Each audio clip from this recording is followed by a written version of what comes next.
네, 안녕하십니까. 명인들의 복귀 화요일 김동현입니다. 자, 지난주에 우리 시장에 대해서 제가 2170포인트대로 우리가 방송을 하던 지난주 화요일 시점부터 저점 매수에 들어가셔도 된다는 의견을 좀 드렸고요. 현재 시장에 대해서는 뭐 기존에 제가 2200대래죠. 1980대까지 내려왔을 때 2300대를 목표로 하는 반등 전략을 구사를 하자. 물론 전문가의 투자 전략 내지는 의견은 전적으로 사견입니다. 그래서 사실 우리 시청자 여러분들도 어떤 전문가의 투자 판단을 직접적으로 여러분들이 본인의 투자 전략에 참고를 하실지, 또한 여러분들이 각 전문가마다의 성향이라든지 혹은 뭐 과거의 전략들을 좀 훑어보시면서 참고를 하시겠죠. 저는 이렇게 얘기합니다. 일부 전문가 분들이나 혹은 조금 약간의 좀 과격한 홍보를 하시는 분들은 본인들이 무슨 약간 주식시장에 대해서 모든 걸 다 알고 있는 양 이야기를 하시는 분들도 계시는데, 저는 이렇게 생각합니다. 전망은 어차피 틀릴 수 있는 주식시장에서 누구의 전망도 저는 다 틀릴 수 있다고 생각합니다. 그래서 예측과 전망은 안 할 수는 없습니다. 당연히 예측과 전망을 하면서 그 테두리 안에서 움직이지만, 그 예측과 전망을 얼마나 객관성을 가지고 확률적으로 베팅할 수 있느냐가 주식 투자 전략의 포인트가 되는 겁니다. 그래서 저는 가감없이 제가 생각하는 사견을 여러분들께 거르지 않고 말씀드립니다. 틀리면 틀린 그 이후 시점에 대한 또 다른 전략, 이렇게 수정 전략을 드리는 방식으로 그동안 오랫동안 방송을 진행을 하고 있는데요. 이 시간 대표적으로 좀 마찬가지입니다. 제가 여기서 저점이 깨졌어도 여기는 팔아서는 안 되는 자리고 오히려 매수의 자리고, 과매도, 그리고 반등이 일정 수준 시작이 되기 전부터 여기는 2300을 보고 사도 되는 자리고, 힘들어도 여기는 견뎌야 된다, 이런 의견을 드렸고요. 그리고 2230대부터 제가 이렇게 말씀드렸죠. 너무 빠르고 결국은 더 올라가도 조정은 나올 것이다. 그리고 다시 한번 확인해야 되는 포인트가 2100포인트대 중반 여기까지. 그렇죠? 이런 의견을 드렸죠. 저는 사실 되게 이게 되게 무리한 전략은 아닙니다. 뭐랄까, 좀 변칙적인 전략 같은 게 아니에요. 우리 개인 투자자분들은 사실 보면 아주 상식적이고 일반적으로 예상할 수 있는 범주에 있는 전략을 고수하지 못해요. 오히려 좀 더 어렵고 뭔가 조금 독특한 전략, 이런 것들을 선호하시는 것 같은데, 그렇게 하면은 여러분들의 판단을 믿고 갈 수가 없습니다. 제가 아까 말씀드렸죠. 주식은 어차피 자주 틀립니다. 그런데 틀렸을 때도 상식선에서 아주 그 원론적인 구조 안에서의 전략 안에서 틀리면은요, 그게 시간적으로도 보완이 돼요. 예를 들어서 아주 좋은 주식을 저점권역에서 시장 충분한 밸류에이션 메리트가 있는 자리에서 매수를 했다. 그러면 반등의 타이밍이 좀 지연되더라도요, 그 포지션은 시간이라는 범주로 가게 되면 결국은 지지 않는 포지션이 되거든요. 그런데 아주 과열권역에서 이게 여기서 과열인데 여기서 또 폭등하지 않을까라는 그런 포지션을 잡으면, 그게 폭등이 나오지 않고 틀려버리면요, 전략적인 뭐랄까 운신의 폭이 전혀 없어져 버립니다. 그러니까 관용성, 제가 전략의 관용성이라는 표현을 쓰는데, 좋은 타자는 타율이 좋아야죠. 그죠? 치면 홈런이고 못 치면 무조건 삼진 아웃이 되면 안 되잖아요. 꾸준하게, 우리 투자라는 게 그래요. 어느 정도의 꾸준함을 가지고 있어야 되고, 만약에 실수를 했을 때도 시간을 좀 기다렸을 때 그게 보완이 돼야 돼요. 그게 좋은 전략이라고 저는 생각을 해요. 그래서 여기서부터 매수 의견을 지금 드리고 있죠. 오히려, 그죠? 지난주 요 구간 때부터. 지금도 저는 매수 의견이고요. 조금 흔들리더라도 뭐 크게 문제는 없는 구간입니다. 제가 좀 두 갈식으로 제가 보고 있는 시황 뷰 먼저 말씀을 드리고 있는데요. 요 구간 때는 매수의 구간이고요. 그리고 일단 2200대 여기 또 살짝 걸릴 건데요. 여기서 사신다면은 제가 애초에 말씀드렸던 2350대, 2300대 정도까지는 저는 보는 게 맞다고 생각해요. 그리고 나서 이 구간대에서 시황에 대해서 재차 판단이 필요하다. 현재 우리 시장의 중기적 방향성에 대해서 이 구간에 가서 다시 한번 재고해야 된다. 글로벌 시황 경기에 대해서 전체적으로. 저는 그런 생각이라서, 현재 시장을 좀, 저기 데일리가 코너는 데일리지만 전문가들은 위클리로 나오죠. 저는 이렇게 말씀드리고 있죠. 이 조정에 대한 반등은 저는 여기까지라고 보는 겁니다. 그죠? 이 2600대에서 나온 조정이 1980대까지 왔고, 이 반등이 일단 2300대, 2300에서 2400 정도라고 저는 보거든요. 이 정도 영역까지 들어갈 수 있다라고 보고 있기 때문에 지금은 중간 눌림입니다. 한 번 더 있다라고 이렇게 보고 있는 것이고, 자, 여기 갔을 때 이제 그 다음에 이제 이 시장이 대세 상승으로 가느냐 혹은 대세 하락으로 가느냐를 결정을 하는 게 저는 올해 하반기 내지는 내년 이렇게 예상을 하고 있는 겁니다. 큰 뷰 한번 제가 생각하고 있는 큰 뷰 한번 보여드렸고요. 오늘 시장으로 돌아옵니다. 이런 의견을 드리는 것은, 이런 제가 그림을 다시 한번 그려드리는 것은, 전략이라는 걸 사실 디테일한 매매, 단기적인 단타 매매, 내일 어떻게 해야 되느냐가 있을 것이고, 오늘 이 종목 어떻게 해야 되느냐, 아주 이렇게 세밀한 매매 전략 전술이 있는 반면, 현재 전체 큰 경기가 어디로 가고 있고 큰 시장이 어디로 가고 있느냐에 대한 흐름을 이해하고 있어야 되고요. 지금이 반등이냐 상승이냐 하락이냐 반락이냐 이런 전체적인 구분은 분명히 필요합니다. 이번에도 한 2주 정도 시장은 상당히 안 좋았습니다. 그렇죠? 한 2주 정도 시장이 상당히 안 좋으니까 우리 개인 투자자분들이 다시 또 무서움에 떨죠. 공포감이 생겼단 말이에요. 왜냐? 지난 10월 달에 엄청난 하락을 봤기 때문에. 제가 말씀드렸죠. 2018년 10월에 나온 하락은 2008년도 금융위기 이후에 2013년도에 있었던 유럽 재정위기 급락, 미국의 재정위기 급락보다 더 컸다. 그래서 이 큰 하락을 불과 4, 5개월 전에 경험했기 때문에 이 작은 눌림이 너무나 무서운 거예요. 또 떨어질까 봐. 하지만 지금 시장을 큰 그림으로 보시면은 애초에 이것도 좀 이 반등 자체가 좀 과열이었던 거고, 그 반등 과열을 해소한 거고 이제 정상적인 구간에 들어왔잖아요. 그럼 좀 떨어졌으면 좀 올라가는 거고, 좀 올라가면 또 속도 조절 좀 나올 테고, 그러면서 박스를 이겨내고 한 단계 정도는 더 올라갈 수 있다. 다만 여기 가면 또 부딪힙니다.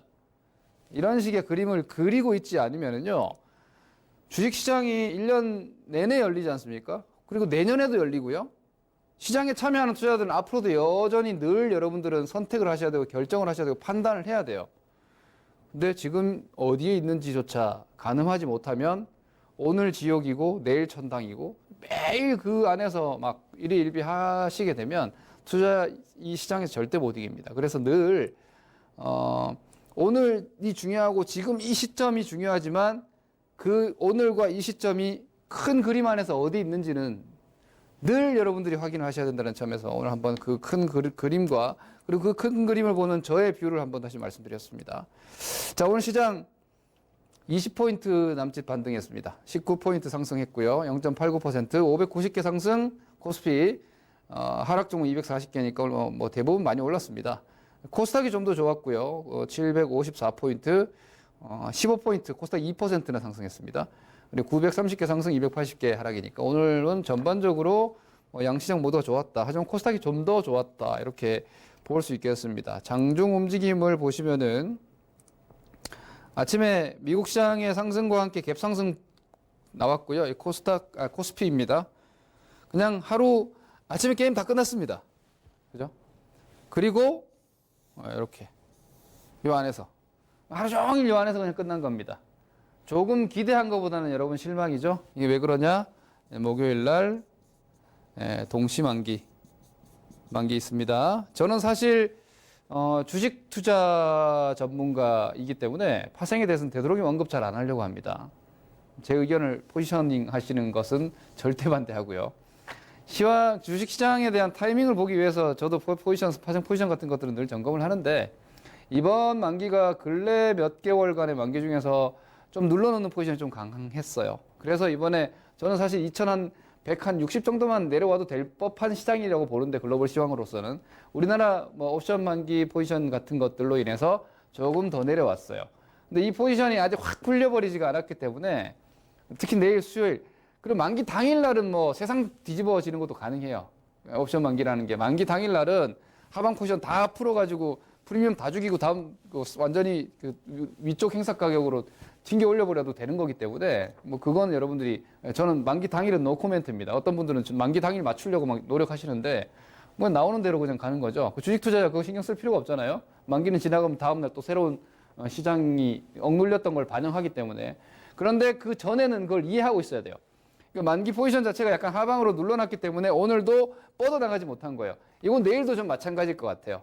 최소한 내일 정도까지는 조금 눌러놓지, 미국이 오늘 더 올라가더라도 내일도 또 이렇게 어정쩡하게 눌러놓지 않을까 싶은 생각인데, 그럼 빠르면 목요일 당일 풀릴 수 있으니까 그냥 참고 정도 하세요, 여러분. 이게 이렇다 정도 보시면 되겠고요. 코스닥이 오늘 좀 더 코스피보다는 좀 양호했는데, 보시면 코스닥은 이렇게 올라가죠. 이게 왜 이런 움직임이 나오는 것도 이게 코스피 옵션 만기이기 때문이에요. 이게 사실 그 지수 옵션, 선물 옵션 시장이 뭐 코스닥은 거의 뭐 있으나 마나기 때문에 코스피 위주의 지수 선물 옵션 동시 만기입니다. 뭐 코스닥 시장은 상대적으로 가볍게 올라갔었고요. 그리고 신라젠 기사 하나 나오면서 팩서백에 대한 약간 좀 경계성 기사 나오면서 신라젠 급락하면서 바이오 종목들 한번 흔들렸다가 다시 또 잡아냈어요. 코스닥이 오늘 상당히 좋은 움직임 나왔고요. 이건 이제 일봉상으로 점검을 하시면, 제가 서두에 말이 길어가지고 좀 빨리 하겠습니다. 코스피 지수가 지금 20선과 520 데드크로스 나왔죠. 여기 데드크로스 나왔죠. 그리고 20, 60선 요거 받치면서 반등 나왔지 않습니까? 그럼 아주 쉽습니다. 당분간 지수 어디야? 요 안쪽 여기. 그죠? 당분간 여기니까 한 2200 시도 정도까지는 뭐 그렇게 어렵지 않습니다. 그리고 2200 시도가 만약에 바로 안 된다, 돌파가. 뭐 그래도 뭐 딱히 밀릴 데가 없습니다. 이 안쪽입니다.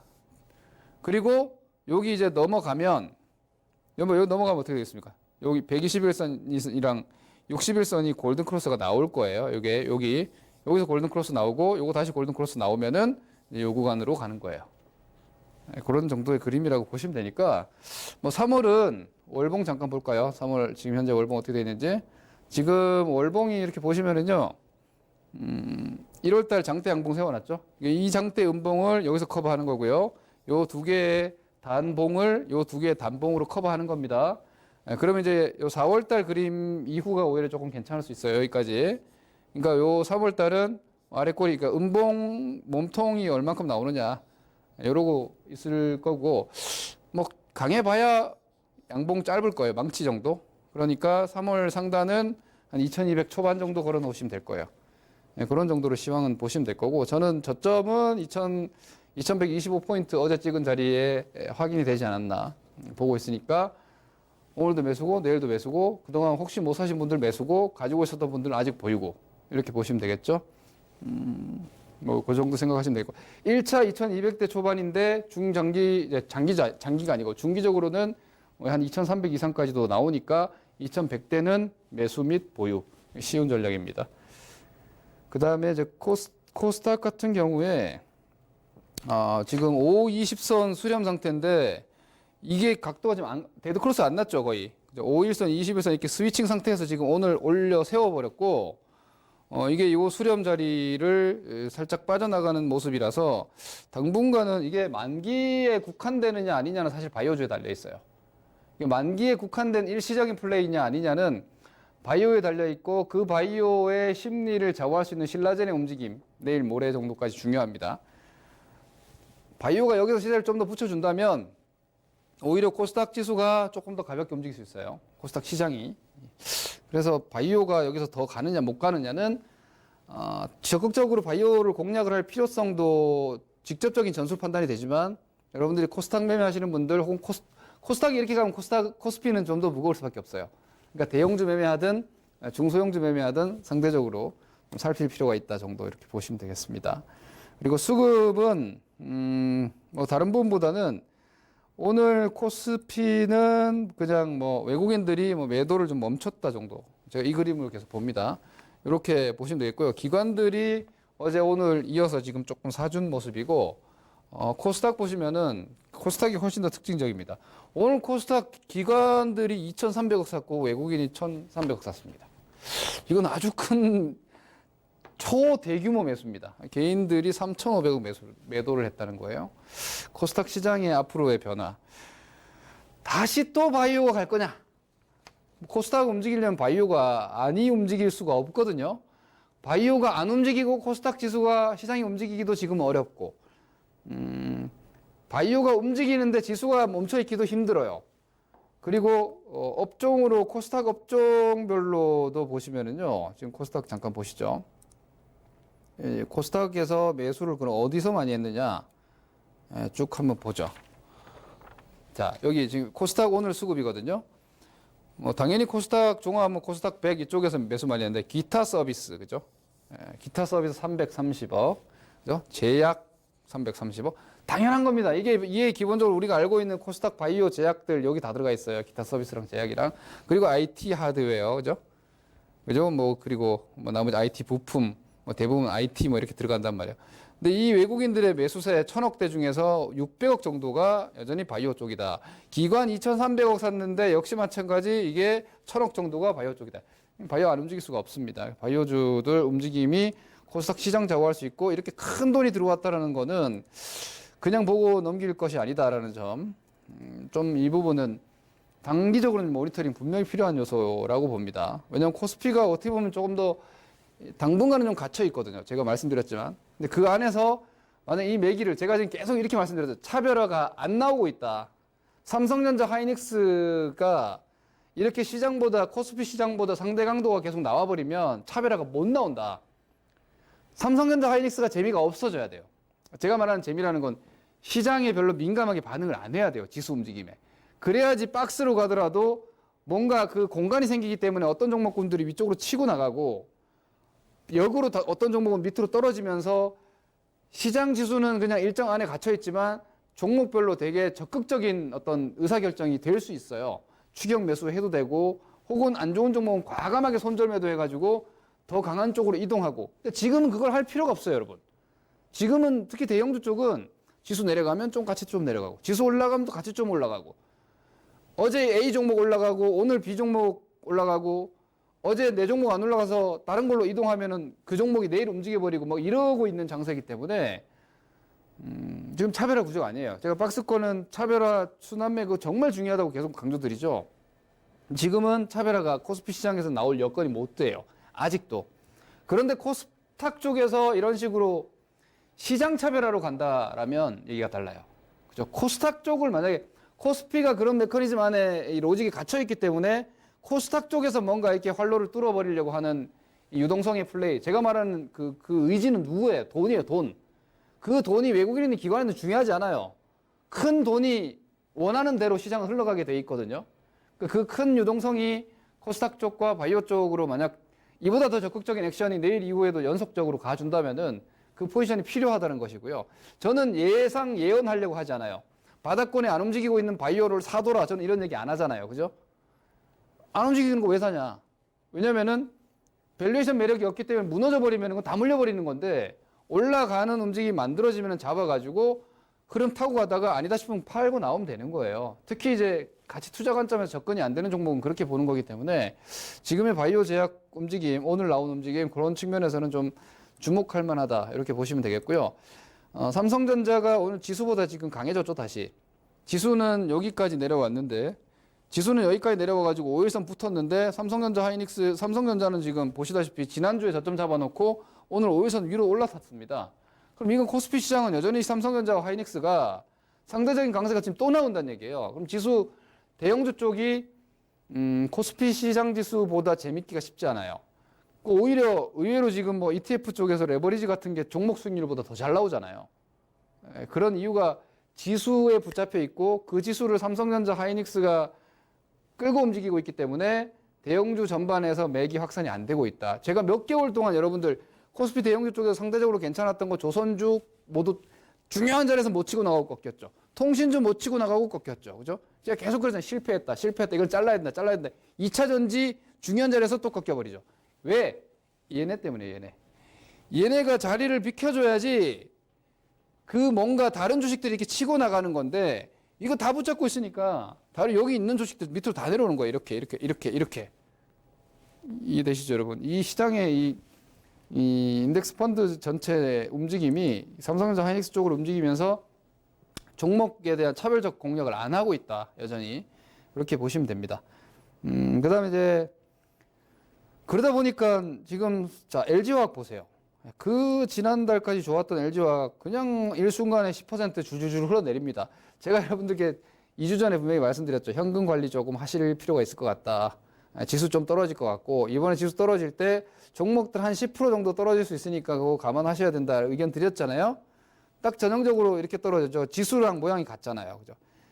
5일선 지수가 이렇게 머리 뒤집어 쓰면서 떨어졌기 때문에 이렇게 5일선 뒤집어 쓰고 쭉 밀렸기 때문에 이런 주식이 진짜 많은 거예요. 5일선 뒤집어 쓰고 이렇게 떨어지는 거예요. 지금 LG화학도 그렇죠. 자, 포스코도 보세요. 5일선 뒤집어 쓰고 그냥 쭉 밀려버리죠. 이런 대형 주군들이 이런 움직임이 많아요. 롯데케미칼도 마찬가지예요. 그냥 5일선 머리 그냥 뒤집어 쓰고 쭉쭉 밀린 거예요. 한 2주간. 근데 이게 이제 지수가 반등이니까 같이 반등 나갈 거예요. 이만큼 떨어졌으니까 한 요만큼 반등 나가겠죠. 그거 아주 상식적이에요. 근데 대형주는 지금은 딱 요 수준이라는 거죠. 아주 몇몇 종목들, 뭐 LG전자 움직임 괜찮죠, LG 디스플레이 움직임 괜찮죠. 이 좋은 몇몇 개들은 그 틈새에서 조금은 더 나을 수 있지만 대부분의 대형주들 뭐 그래봐야 한정적 플레이라는 거예요. 이렇게 보셔야 되고요. 그다음에 이제 오히려 그 틈에서 지금 아까 말씀드린 대로 코스닥 시총 상위가 지금 대부분 강세인데 사실 오늘 코스닥 시총이 전부 다 강했단 말이에요. 바이오 이외에도 보면은 뭐 이렇게 보시면은 CJ ENM이에요, 이거. CJ ENM도 오늘 4% 올라왔어요. 그죠? 그리고 바이오 아닌 거 포스코 캠텍 2차 전지인데 이것도 뭐 그림은 별 좋은 자리 아닌데 그냥 올라왔죠, 5%. 그 이외에 뭐 스튜디오 드래곤 엔터 쪽인데 이것도 올라왔어요. 그러니까 코스닥 전체가 올라오긴 한 건데 바이오주가 움직임이 좀 더 특징적이죠. 보시면은 셀트리온 헬스케어가 왜 바이오가 이런 특징적인 위치냐면 이 완전 수렴이란 말이에요. 지금 이렇게 완전 수렴 자리이기 때문에 여기서 바이오주들의 움직임이 들어가고 거래가 붙어주면 이거는 뭐 코스피 시장이고 뭐 그냥 지네 갈 길 가는 거예요. 이 움직임이 앞으로 계속 나와주는지를 좀 보실 필요가 있다는 거죠. 신라젠이 공교롭게도 기준이 될 것 같아요. 왜냐면은 왜 하필 오늘 신라젠이 그런 재료, 그런 뉴스가 나오고 저렇게 매물을 흔들어 댔을까 저는 생각을 해요. 이게 이제 변곡점에서 어떻게 보면 바이오주들의 투자 심리가 확 개선이 되려고 할 때 찬물을 확 끼얹은 거예요. 저는 그렇게 생각해요. 그러다 보니까 신라젠 보면 개인들이 바이오 들어가기가 또 약간 머뭇거려진다는 거죠. 그래서 신라젠이 풀어주면서 셀트리온 헬스케어, 바이로메드 이런 주식들 같이 풀려 나가준다면 이 이상이죠. 뭐 예를 들어서 이런 이상으로 이렇게 풀려 나가준다라면 포트폴리오의 바이오 비중을 좀 더 늘릴 필요가 있을 거예요. 대응 기준 잡고 이거 한번 참고해서 이번 주 좀 주력해서 모니터링 하시고요. 그 외에는 이제 SFA, AP 시스템 이런 것들 조정 덜 받고 지금 치고 나가죠.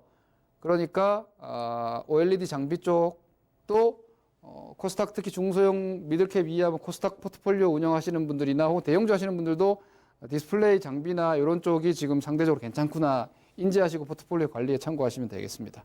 그리고 대북주 지금 반등이 오늘 좀 나왔죠. 아난티도 반등 나왔고 현대엘리베이터도 반등 나왔고 저는 일시적이라고 봅니다. 아직까지 본격 반등 논하기는 좀 이른 것 같고 과연 하락이 끝났는가 좀 의심을 할 수밖에 없고요. 반등하더라도 제한적이에요. 너무 따라가지는 마세요. 대북주는 저는 아직 추격 매수 같은 건 좀 반대하는 의견입니다. 참고하시기 바라고요. 지수 전략 말씀드리면은 뭐 내일 전략은 아까 서두에 말씀드렸지만 박스 하단이라서 기본적으로 매수 및 보유인데 목요일 날 만기 포지션이 조금 무거워요. 감안해서 아니 매수 및 보유인데 왜 이렇게 못 가지가 아니라 오히려 그 만기 포지션으로 눌러놓는 걸 좀 이용을 할 만하다는 거죠. 이렇게 참고하시면 될 것 같고요. 기본적으로 시장은 박스예요. 옆으로 가는 그러니까 넓은 횡보 중에 이렇게 왔다 갔다 하는 거니까 너무 성질 급한 분들은 지금은 실수하실 수 있으니까 좀 여유를 가지세요. 박스권에서 급한 사람들 다 손해봐요. 오히려 좀 느긋한 분들은 손해볼 것도 안 보는 거고 좀 인내해서 보너스 수익도 나오는 게 박스장이니까 이렇게 보시면 되겠습니다. 그리고 잠시 뒤에 오랜만에 제가 공개방송을 진행을 하니까요. 6시 20분부터 진행을 하니까 공개방송 참고를 해주시고요. 어려운 장이라서 여러분들이 주식 투자 좀 쉽게 하시는 방법에 대해서 말씀드리겠습니다. 일주일간도 성공 투자하시고요. 뭐 어려운 단기 구간은 빠져나왔다고 보이니까 편안하게 투자하셔도 되지 않을까 싶습니다. 한 주간 성공 투자하시고 다음 주 화요일 뵙겠습니다. 감사합니다. 김동현이었습니다.